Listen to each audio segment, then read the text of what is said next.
तर मुख्यमंत्री माझी लाडकी बहीण योजनेच्या 23व्या हप्त्याचं वितरण आता जवळपास पूर्णत्वास आलेलं आहे। आज शनिवार 20 जून आहे आणि जवळपास वितरण आता संपल्यात जमा आहे। तर या हप्त्याचं वितरण कोणत्या महिलांना मिळालं? ज्या महिलांना मार्च आणि एप्रिलचा हप्ता आला होता फक्त अशाच महिलांना मे महिन्याचं वितरण झालेलं आहे। पण ज्या महिलांना मार्च आणि एप्रिल मध्ये हप्ता आला नव्हता त्यांनी ई-केवायसी सुद्धा बरोबर केली होती तरी सुद्धा त्यांना हप्ता आला नव्हता, तर अशा महिलांना पैसे हे आलेले नाही। तर आता प्रश्न येतो 24व्या हप्त्याचं वितरण हे कशा पद्धतीने होणार, कधी होणार आणि कोण महिला यासाठी पात्र असतील, म्हणजेच जूनच्या वितरणाची अपडेट काय असणार आहे या संदर्भातली माहिती आपण समोरच्या अगदी थोड्याशा व्हिडिओमध्ये पाहणार आहोत। त्यापूर्वी तुम्ही जर नवीन असाल तर नक्कीच आपल्या व्हिडिओला लाईक करून चॅनलला सबस्क्राईब करा। नमस्कार, मी भाऊसाहेब गोडे स्वागत करतो तुमचं लाडकी बहीण योजनेच्या एका नवीन व्हिडिओमध्ये। तर पाहून घ्या लाडक्यांनो, मे महिन्याच्या हप्त्याचं वितरण आता जवळपास पूर्ण झालेलं आहे। 1,77,00,000 एवढ्या महिलांना हे पैसे मिळालेले आहेत। पण जवळपास 80 लाख महिला ह्या तात्पुरत्या स्वरूपात अपात्र करण्यात आल्या होत्या। ई-केवायसीच्या कारणाने त्यांना अपात्र करण्यात आलं होतं, पण अशी माहिती समोर येत होती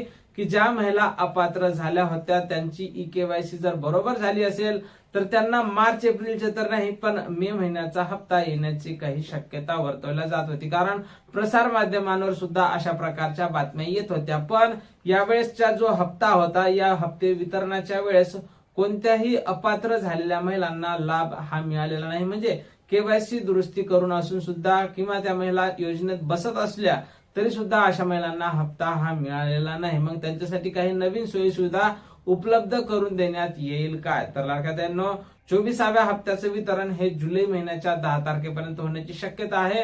पण त्या अगोदर तुम्हाला ई-केवायसी दुरुस्तीसाठी किंवा ई-केवायसी पूर्ण करण्यासाठी एक संधी उपलब्ध करून दिल्या जाऊ शकते आणि त्यावेळेस जर तुम्ही केवायसी व्यवस्थित केली तर तुम्हाला पुन्हा या योजनेमध्ये सामावून घेतल्या जाणार आहे। तर आता कोणत्या महिलांना जूनचा हप्ता मिळेल? तर ज्या महिलांना मे महिन्याचा हप्ता मिळाला असेल किंवा ज्या महिला आता केवायसी ची संधी उपलब्ध करून दिली आणि त्यावेळेस जर त्यांनी केवायसी केली तर अशा महिलांना पुन्हा तुम्हाला लाडकी बहीण योजनेमध्ये सामावून घेतल्या जाऊ शकते।